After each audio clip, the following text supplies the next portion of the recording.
Hi, want to do MBA from the top 10 MBA colleges in India? You're at the right place. Do you know that even after scoring really well on MBA entrance tests, about 1 out of every 7 finally gets selected? At the end of this video, I'll give you 5 useful tips that you can use to get into the best MBA programs in the country. Stay tuned. Welcome to my channel MBA for You, where we transform your career. So let's get started. If you have 4 to 5 years of work experience, it is the right time to do an MBA to ensure that you do not get stuck into your career and you can take leadership roles in great companies. Doing MBA from top-notch MBA colleges will definitely add value to your resume. If you have 4 to 5 years of work experience, it is the right time to do an MBA. My strong advice to you will be, if you have to do an MBA, do it from the top 10 MBA colleges in India only. Do not do MBA from low-ranked MBA colleges as it will not help you with placements. Yes, placements is extremely important. At the end of this video, I'll share placement statistics of some of the top MBA courses in the country. But first, let's take a look at the MBA courses. All top 10 MBA colleges in India provide 1-year full-time MBA courses for professionals like you. Let's take a look at these courses and how you can get into any of these courses. What is the admission procedure? What are the selection criteria? Let's have a look. Have a look at the rankings. For your convenience, I have provided 2 sets of rankings. The National Institutional Framework Ranking or NIRF ranking of the college published by the government, and also the FT Global MBA rankings. For your information, the FT Global rankings are the rankings of the specific programs mentioned here. For example, EPGP is the 1-year full-time MBA program from IIM Bangalore. The FT Global ranking of the EPGP program is 27. The NIRF rank for IIM Bangalore is 1. We will focus on the global rankings more. My advice to you will be, try to get into the top 5 in this list. These colleges are known for best placements, especially the top 3 IIMs and ISB. For detailed information on which college will suit your needs, your profile and your score the best, subscribe to my channel. I will upload a video on it soon. If you need more information on shortlisting colleges for you, let me know in the comments below. You can also visit our website psu2private.com. The way it works is that if you have 2 to say 7 or 8 years of work experience, you become eligible for these top-notch MBA programs from the best institutes in the country. Now understand this. Each college has its own optimum range of work experience. I'll tell you more about it later on in this video. But for the time being, let's understand how the admission process to these MBA programs work. Friends, the way it works is as follows. Each MBA program will have an admission test. The Gmat is widely accepted as the admission test for all these MBA programs across institutes. Gmat stands for Graduate Management Admission Test. The Gmat is a computer-based adaptive test that will test your analytical abilities. It will broadly test your quantitative skills and your verbal reasoning skills. Remember, this is an international test. It means that you will be competing with students outside of your country as well. So you have to take the Gmat and score at least 650 or up to be safe and 690 or more to put you in a safer spot for this MBA admissions. How to crack the Gmat, you ask? In order to crack the Gmat, you have to understand how the Gmat scores you and how the Gmat rewards you for correct answers.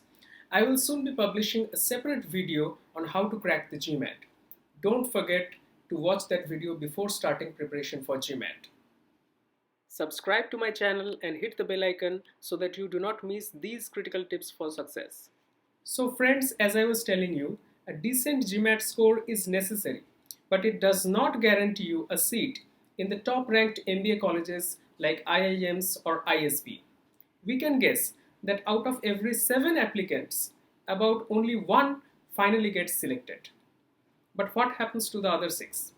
Why did the other 6 who had equally good Gmat score did not get selected?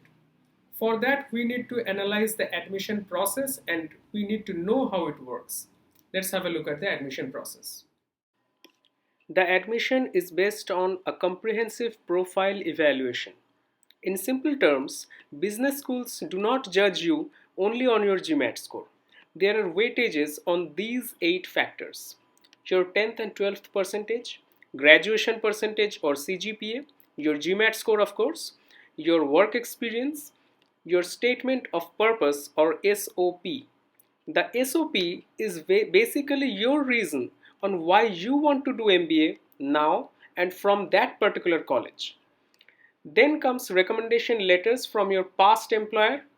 Written ability test or WAT as they call it is not conducted by all colleges but by some colleges such as IIM Bangalore. Finally comes the personal interview. Then comes the diversity factor. We will come to it in a moment. Needless to say that if you are weak on any one of these factors or more, you have to make it up with other factors by scoring exceptionally well in those. For example, if your 10th percentage is less, you will need a higher Gmat score to get in as compared with someone with a higher 10th percentage. Out of these factors, a few are extremely important: a high Gmat score, a proper range of work experience for that particular college you are applying for, a well-reasoned statement of purpose, and a good interview enhances your chances of selection by manyfold. Let's understand how the admission sequence works. You can apply to an MBA program from the list I provided. Application is done online on the respective college's website. For the application, you will need the 10th, 12th marks percentage, your graduation CGPA or percentage, your work experience details, a statement of purpose written by you, and typically 2 recommendation letters from your past employer. If you get shortlisted for interview, you will have to take a face-to-face interview or an online video interview if you are applying from abroad. Depending on the college, you might be required to take a written ability test. If you crack the interview and WAT, you're in. Congratulations. You can now do MBA from the top 10 business schools in the country. So friends, let's talk about the diversity factor which I had introduced earlier. You see, business schools like to have diversity in their class. They want to accept students from diverse backgrounds, different work experiences. In fact, gender diversity is also taken into consideration. So if you have done something which totally sets you apart from the other applicants, you have a diverse work experience, you come from a niche industry, in that case, you have an edge. For example, you might have worked in a PSU and you want to express your diverse work experience, then please do so. This is very important. Portray your experience in a way that appeals to business schools. Use these to argue in favor of your candidature on your SOP and in your personal interview. You will surely succeed. To get more help on how you can portray your work experience for increasing your chances of selection, please visit our website www.psu2private.com. Link in the description below. The admission process which I had discussed before works in a similar fashion for most, if not all, top tier MBA colleges. Apply to the college that suits your profile, your Gmat score, and your work experience. For example, if you want to apply for the PGPX program at IIM Ahmedabad, you need to have a minimum of 4 years of work experience. Whereas if you want to apply for the 1-year MBA program at IIM Bangalore or IIM Calcutta, you need to have a minimum of 5 years of work experience. The average work experience for the batch at IIM Bangalore is about 7 to 8 years. I'm saying average because there will be students with 5 years of work experience and there will be 1 or 2 students with say about 12 years of work experience. As on date, the minimum work experience required to apply for ISB is 2 years. Also, different colleges accept different ranges of Gmat scores for their students. This is because of the fact that different colleges put different weightages on different admission criteria which I had discussed before. So, make the right choice, apply to the MBA course which fulfills your post-MBA goals, it suits your past experience and your Gmat score. This is extremely important in order to get selected. More on it on an upcoming video. Moreover, different colleges have different preferences for their incoming students. For example, some colleges prefer students who have worked in the IT industry, whereas some colleges prefer students with a PSU background. So if you are from a PSU or government sector and you want to transform your career, which you can take control of, please visit our website. Link in the description below. We also mentor students once they get admission into top tier MBA colleges for placements.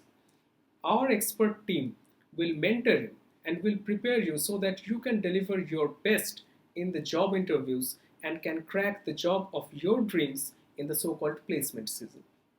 Friends, here comes the most important part of anyone's MBA journey, placements. As I had discussed earlier, I will give you the placement statistics of these top-notch MBA courses that I was discussing throughout the length of this video. And the placement statistics speak for themselves. Have a look. As you can see, the placement figures are pretty impressive. All these premium MBA courses fetch a job offer with a CTC in the tune of about 20 lakhs per annum or more. You might be astonished to know that the highest CTC offered at IIM Calcutta for the MBAX course in 2019 was approximately 1 crore 25 lakhs. Now that's a lot. So friends, as I had promised in the beginning of the video, here are 5 tips that you can use to get into the best MBA courses in the country. Number 1. Understand how the Gmat scoring works. I will make a video on it soon. If you know how the Gmat scoring works and what Gmat rewards you for, you will score higher on it. Number 2. Highlight your work experience in your SOP to show business impacts you created through your work.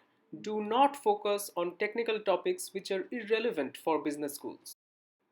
Number 3. Do not tell, but show. I mean, for example, do not say on your SOP that you are innovative. Rather say you did a project that was unique and it solved a big business problem in your last company. This proves you're innovative. Number 4. Be well prepared for the interview and drive the interview in a way you want it to go. Subscribe to my channel and I will share how you can crack any interview in the first 5 minutes. Last but not the least, number 5. If you have international work experience, great. Portray it in your SOP and application. This will add weightage and will work in favor of your selection. So friends, I hope my video was useful. If it was, please like, subscribe and share. Hit the like button and hit the bell icon so that you get to see my videos first.